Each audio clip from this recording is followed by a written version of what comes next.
Hi, my name is Jeff Shaw, and welcome to In the Studio. The show is recorded at Davis Media Access. It airs on cable channel 15, DCTV, and it airs on our website, dctv.davismedia.org, or just go straight to davismedia.org, and we have links there so that you can view it online, also on our Facebook and all those other ways. So today we have a very special show. We brought in some very local business that's been around for a long time, but we're going to talk also about what they do and sort of how it fits into the larger picture. I'd like to welcome Trenton Jackson here. He is the operations manager at the Sudwerk Brewery, as well as Mike Hutson, the head brewer at the Sudwerk Brewery. Thanks, you guys, for coming in and Thank you. taking time out of your busy schedule. I visited yesterday, and it was like lots of people running around doing stuff, and it's always, I'm sure, something on your plate. So I appreciate you coming in. So Trenton, well, I guess we don't have tons of time, so I'm just going to start off. We're going to jump right into it. I'm going to start asking you about Sudwerk. Sudwerk has been around a long time as a business. It was here before I came to Davis, and it's still around. And I understand your grandfather had a hand in that. I wanted to hear about that. So. Yeah, definitely. Yeah, so established in 1989. My grandpa, Dean Unger, he was one of the original co-founders, him and his buddy, Ron Broward. Okay. They were both in their 60s when they started it. And my grandpa was an architect by trade, and his buddy Ron was a contractor, so they'd work together on different construction projects. Okay. They, realized working together, they both had a really strong passion for beer. Mm-hmm. I'm sure after they finished their jobs, they enjoyed a few. Right. But they're both German, and at the time, I mean, we're really fortunate right now in this market. We have like a plethora of craft beer to choose from. But right. In '89, it was slim pickings. It was really dominated, by Bud, Miller, Coors, essentially. Right. So they got together and they said, "Hey, let's start a brewery. Let's start an authentic German brewery in Davis." So when I was at UC Davis, I took a I took a class in it was like business management or something, and I remember them specifically mentioning that, I can't remember if they mentioned Sudwerk or some other craft place, but they specifically mentioned like the business plan for getting these places started was just, that's a huge leap of faith that they had to take to that this is going to be successful. They had to get a lot of capital together, I imagine. Definitely, it was a serious commitment. It's really capital intensive, business just to get into. A lot of barriers to entry, especially then. Now equipment's a lot more readily available. There are more manufacturers, right. But even back then there was a lot less, So did they have to start out buying expensive, huge? I guess is it copper? The copper kettles that are expensive. Exactly. Yeah. So all the equipment they pretty much imported from Germany, and they started with that front brew house. You saw the full expansion yesterday. Yeah. But the front brew house, those are copper kettles, but it's actually a copper facade. It's stainless steel interior. I see. And they had to get those from Germany. From Germany. So it was, like you said, it's harder to find equipment back then. Basically. Harder to find equipment. You had to have the means to go out there and find them yourself. So they did, right.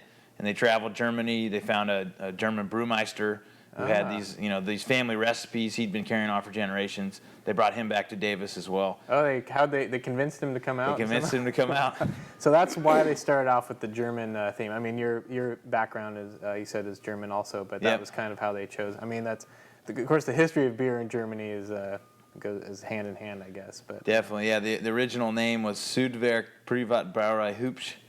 So how do you say that? Sudwerk Privatbrauerei Hupsch. Okay. So it's not, it's pretty tough to say that over the phone with vendors. Yeah. They don't know what I'm talking about, and they usually hang up. But so that's why now with the new company we'll get to, we shortened it to Sudwerk Brewing Company. You're right. So let's bring us up to date on that. So when did that happen, or how did?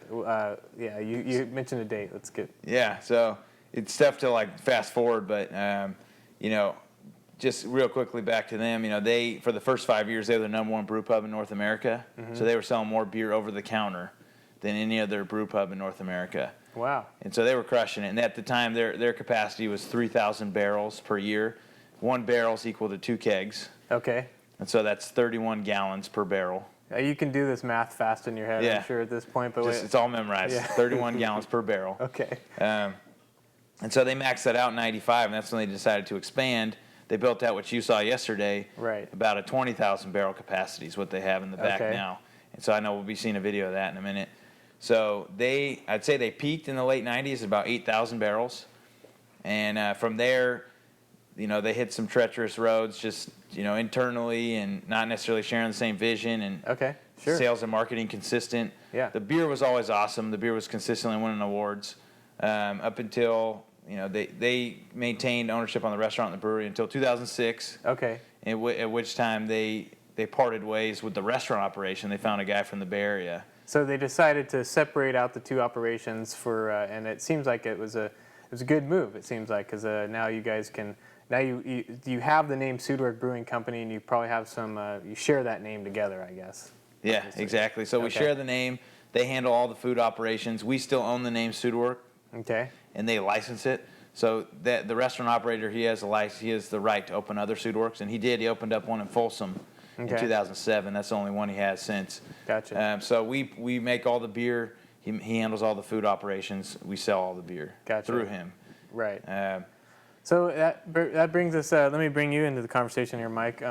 You guys have been you did the UC Davis Masters Brewers program, and it's been located at Sudwerk? So like that partnership, being so close to UC Davis, you guys kind of, Sudwerk was one of it seems like a pioneer anyway in interacting with the brewing program at UC Davis. It actually hasn't always been at Sudwerk. It was on campus initially. They have, state-of-the-art labs, and, the professors are already there. Right. In 1997, Sudwerk expanded, or in 95 they expanded, but then they built a classroom. It's a big conference room above the brewery. Okay. And in 97, the Master Brewers Program started leasing that classroom for the 6 months or so that the course takes to complete. Gotcha. So as always has it been. So when did you go through it? I went in 2004. Oh, here, hold on. Could you just turn your microphone a little bit up there? Yeah. When did you go through? I went in 2004. Okay. So about almost 10 years ago. Excellent. So, and you've stayed there since then, or did you go? I went away for a bit, but I came back in 2005. So I've been there for almost 8 years. Excellent. So that brings me to sort of the larger picture, which is you call them craft beers. I guess they're not microbreweries; they're craft beers because that sort of separates them out from the big. I don't what the Vivendi. Who owns the large beer companies these days? Yeah, so I mean the way they differentiate it, and this is like a definition created by the Brewers Association, which governs essentially craft beer. Okay. It's this is all debatable, but they basically say anyone originally it was under 2 million barrels. If you brew under 2 million barrels, you're considered craft. Okay. It's now 6 million barrels. But that's because Sam Adams, they were the #1 selling craft beer, and they were about to go over the 2 million threshold. Okay. So they lobbied to make it 6 million barrels. So Sam Adams is one of the original. One of the original. So is that what do you call it? The Beer what association? The Brewers Association. So that's a national. It's board? a national, essentially governing body for craft beer as a business. So do people get elected to that board and serve on it and do these rules, basically? Definitely. Exactly. Okay. Exactly. So they raised it to 6 million barrels, and is that where it stands today? That's where it stands. I'm pretty sure that's where it is, or at least that's where it's headed. Another part of the definition is the ingredients you use. You need to be using, I believe, over 50% all malt ingredients. Okay. So they don't want, essentially, that immediately bars like bigger companies like Miller Coors, Anheuser-Busch, InBev, who use adjuncts like corn, rice, cheaper ingredients, essentially. So, I didn't know that. So, and you call them adjuncts, but they're just cheaper ingredients. Essentially. Basically. Different cereal grains. Grains. Than barley malt. Right. Yeah. So in this craft beer, some people call it, a movement. I don't know if it's necessarily like maybe it is a revolution. I don't know, but I mean, it's definitely grown. I mean, I can remember when in Sierra Nevada.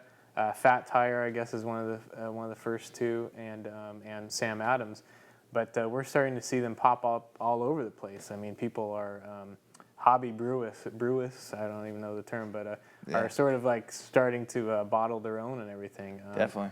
Is that just because the demand? Is it all demand driven, or is it sort of education driven too? Are people coming out of learning how to do the stuff better, or is it demand driven?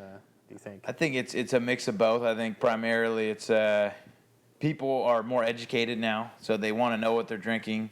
They, that definition I just gave you, I think people, now that craft beer is more readily available, they understand the taste differences. They're willing to pay like a little bit more for a much higher quality product. Sort of, and I don't. This is a bad comparison, but people, say like the gateway. It's like once you have good beer, it is kind of a gateway into like, oh, why would I drink this? Exactly. When I pay a couple bucks more, it's an affordable luxury. Yeah, exactly. So I want to step back. Sudwerk is a brew pub, and I've always kind of not understood the difference between a brew pub and maybe you could talk about this to sort of generally speaking, like. Our brew pubs are different than breweries, and I imagine there's a lot more. Is there more regulation for brew pubs or less? Right? I mean, it's a restaurant, but I kind of feel like brew pubs came before these craft brews. Is that what order? Which came first? I guess. I think our exact definition would be like microbrewery. Okay, I think that's anyone who does under 15,000 barrels. We do about 5,000 barrels a year on average. So again, we're about third capacity of what we could be doing. And that just comes down to us getting out and selling and marketing more. Mm-hmm. But now there's even a smaller, there's Nano breweries. These are guys that are starting up in the garage, brewing on a small homebrew shop, getting a brewing license, and literally, they're listed under like breweries in California. You can go and see their garage where they're brewing from. So where do they get their license from? California? It's the state of California. Yep. And then some of the early brew pubs, like Triple Rock down in Berkeley, they sort of claim that they're one of the first brew pubs.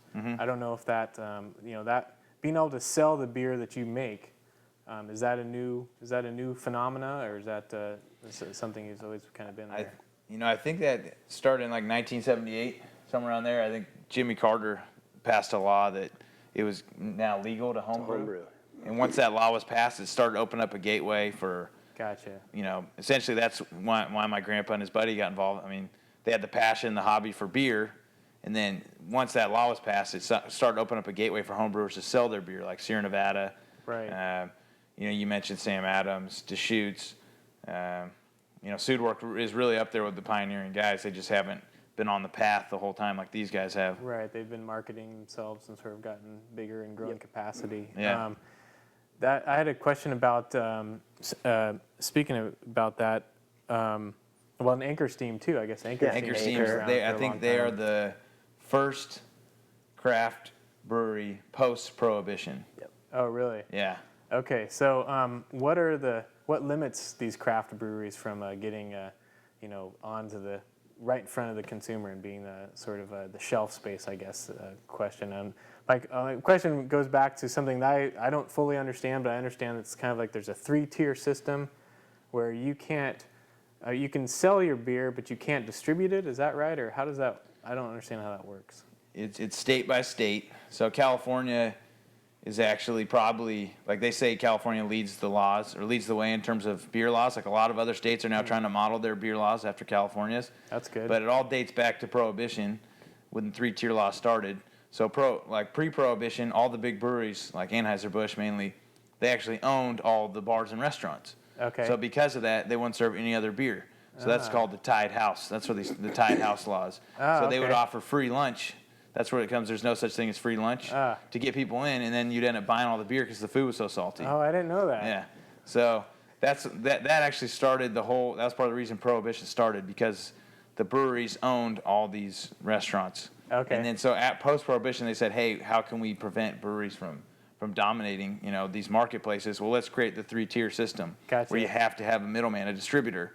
So the supplier, the brewery, sells to the distributor sells to retailer. Right. So then what do we have now these days? I mean, is this true or not, I guess is my question. Is the distributor, who are the distributors? PepsiCo? And I mean, Yeah, the biggest distributors are Anheuser-Busch owned, not owned, but franchised.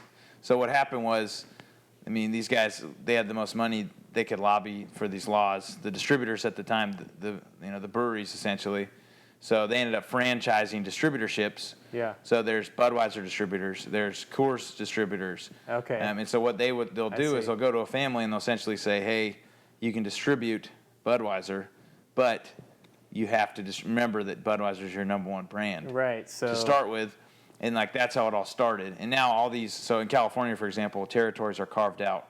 Right. By area. So, one place will be for bud houses for one family, and then on the other side of the state, this other family has the bud houses. That sounds like a large thing to sort of be fighting against. I mean, It is. But what's going in craft beer's favor right now is the fact that the big beer's sales are flat.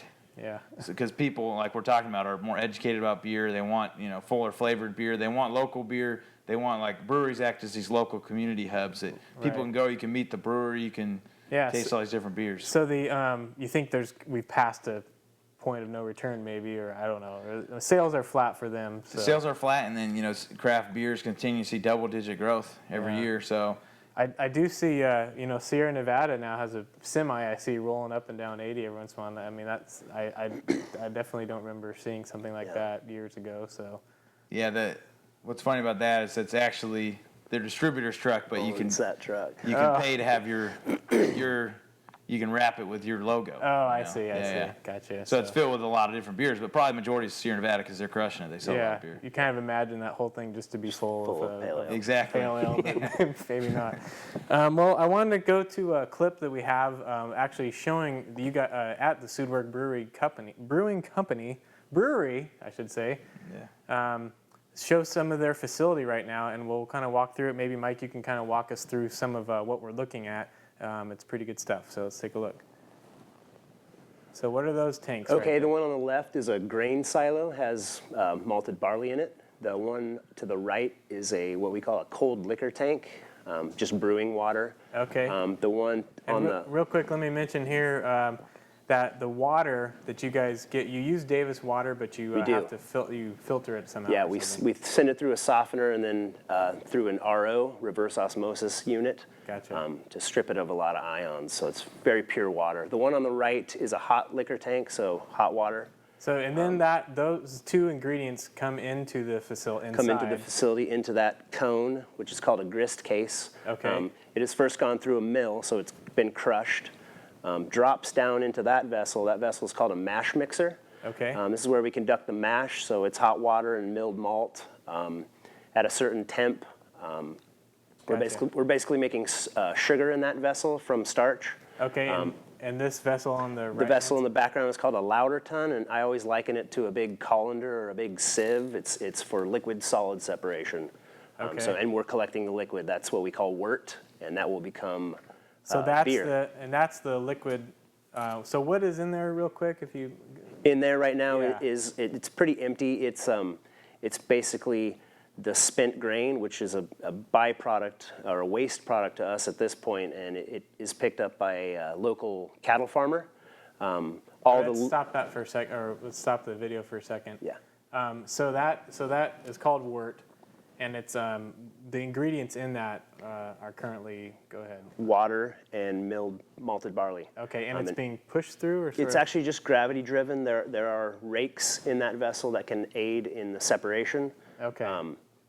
But yeah, basically gravity driven, no pressure, no pump. Okay, and then we go to now let's go back to the other video Then it here. actually does get pumped to a kettle. So let's go to the next kettle, so is that the next kettle That's it goes the kettle, to? yep. And there is being cooked. There it is being boiled. For a certain amount of time, and during that time, hops are added to the kettle. Okay. And it goes then, so let's stop there for one minute. So hops are being added at that point. Yes. So in that, as per a recipe or As something. per a recipe, different quantities, different varieties of hops, trying to get different things out of the hops. The longer you boil hops, or the earlier you throw them into a boil, you're extracting mainly just bitterness. Okay. The later, or towards the end of a boil, you're not driving as much volatiles off, so you're actually capturing flavor and aroma from the hops. Gotcha.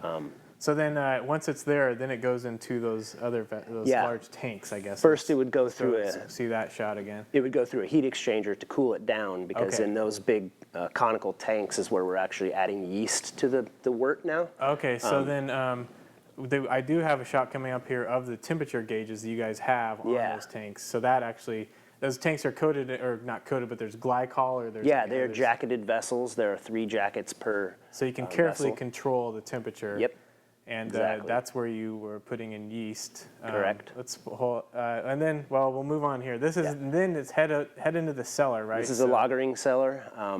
These are dish bottom tanks, and we call it lagering because the word lagern in German means to store or to age. So we're storing the beer in here in cold conditions. This is a giant refrigerator. All right, let's come back here for 1 second then. So you added the yeast, and how long does it stay in those tanks before it goes to the lagerings? Around 2 weeks to 3 weeks, depending on what style of beer it is and if it's a lager or an ale. Okay, and then it goes into the cellaring room. Correct. And in that area, it's lagering. Lagering. You can actually taste it in there. You start to sample it. Yes, and you correct. had some taps in there. We would call that finished beer, so fermentation is done. We are carbonating the beer in there. Okay. So let's go back. Let's go back to that footage then. So here we are. You're carbonating the beer, Yep. as you said, and there's a lot of different tanks in here. 16 tanks in there. 16. So you can have 16 different beers. At different stages. Some of them filtered, some of them not. Here's a filter. So after they go through the filter after that process? After the lagering process. And so you sampled before the filtering, and Thomas mentioned to me that actually the filtering takes out a lot of good ingredients, but it's sort of it's just it's a tasting thing for people. Let's pause there for a second. That filtering, does everything go through the filter pretty much? Not everything. Anything that we're going to put in a bottle and sit on a shelf for an extended period of time does go through a very tight filtration because we want to make sure it's very microbiologically sound and colloidally sound as well, so it doesn't throw a haze. So it doesn't throw a haze. It stays very bright or clear. Except for Hefeweizen. I can imagine it right now. Hefeweizen is not filtered. Right. Which is why it's so hazy or turbid. And I understand that Hefeweizen is drinking in the morning by Germans during their toast break or something. Yes, It's the breakfast one of the beer. best breakfast German beers. tea time. Exactly. So let's now go back to the video. This is the bottling unit. This is our bottling Your line. beer either goes to the bottling unit or bottling machine. I don't know what you call it, but bottling line. Bottling line. Yep. And what a great machine you guys have over there. Yeah, it's a very nice bottling line, German made by a company called Krones. That's the labeler right there. Yeah, that's awesome. Does that ever break down? The labeler is the culprit most of the time if the bottling line is being finicky. It's the labeler. And here's the other end result. It goes to the kegs themselves. Yep, this is our cold storage with kegs ready to go to market. Going to market or in your guys' Or to our tasting room, straight to the tap, which is on the other side of the wall of that cold box. Right, which people can drink themselves. So one other shot I want to show here real quick, if Diane could cue it up, is how technical this procedure is. So it kind of looks like there's a bunch of vats and you guys are moving beer from one place to another, but there really is a recipe that's involved. And I think people, let's show that shot basically of the computer screen showing how technical someone has to watch over this and make sure that beer is flowing the right way. The temperatures, I imagine there's different temperature gauges on there, and Correct. the software doesn't look like it was cheap to purchase either. No. And maintain for that matter. So I imagine that's a big part of it. And someone, I don't remember his name, who was watching over that, but looked like That was Tom Stoll. Tom Stoll. So he, as he's watching this, and I don't know if he's controlling some procedures as you're moving this, moving the liquid or the wort through the tanks, but while he was doing that, I think he was also filling out a report shot. Brewer's report. So that's basically a recipe right there for some particular type of beer. Or is that for? Yeah, that was actually a Märzen that we were brewing yesterday. Okay. So And he was in the process of cooling. so that's a Märzen on paper right there, basically. Yep. Yep. All right. That's very cool. So we have we don't have too much time left, but I just wanted to ask you guys about sort of the larger community of beer makers and whether or not you guys are sort of part of a larger group, or if it's a competitive scene, or is it sort of like everyone's helping each other out, or how does that work amongst we mentioned Sierra Nevada, we mentioned Anchor Steam, some of these bigger companies. Do they help out the little guy, or how? Definitely, most definitely. Very tight-knit community, very small community, and yeah, when we hear about a new brewery opening, we're not like, oh, competition. We're like, let's go meet them and see what they're making and drink their beer and maybe set up a trade of some kind. And you guys have visited a lot of the other local breweries as well? Most of them. Definitely. Yeah, I think I don't know if people checked out Track 7 out in Sacramento yet. They're doing a great job out near in Curtis Park. There's a bunch of new breweries popping up in Sacramento within the next year. New Helvetia. And the Bay Area as well seems to be having Definitely. Big time. Some of these people are brewing beers that have to sit in casks for like 10 years or something before they open them. I mean, Yeah, it seems years. like Definitely. long-term. Years. Definitely. Everyone's in it for a long-term commitment. It seems For like sure, it's the barrel-aged beers. Those are getting big. I don't know if Thomas showed you yesterday. We got the barrel-aged beer program going on now. Yep. I saw some. You guys are getting wine barrels from somewhere else. Yeah, from Turkovich and Winners, Turkovich actually. and Winners. Yeah. Excellent. So another local outfit there. Yep. Yeah. That's excellent. So you guys. I mean, Sudwerk's been in it for a long time, but it sounds like you're in it for many more years. So Yeah, definitely. I think our biggest thing now is focusing on the craft lager. And we really, as under new ownership, again, this happened about a year ago. A lot of breweries focus on ales, and IPAs are huge right now, India Pale Ales, and we see it. We respect all beers and we appreciate them, but the lager itself, it takes longer to make. It takes a little bit more technical expertise to make, and it's generally more expensive to make because you have to have all this additional refrigeration, like you showed the cellar. right. We got to keep those beers colder for longer. It takes 14 days to make an ale. It takes up to 35 days to make a lager. Right. So it makes sense for a startup brewery to start making ales. Yeah, that's true. So and I guess everything with the cold filtered that's a misnomer or something. Yeah, all beer is filtered cold. Okay. Yeah. I heard that yesterday also. Yeah. Yeah. Well, I want to thank you guys for coming in.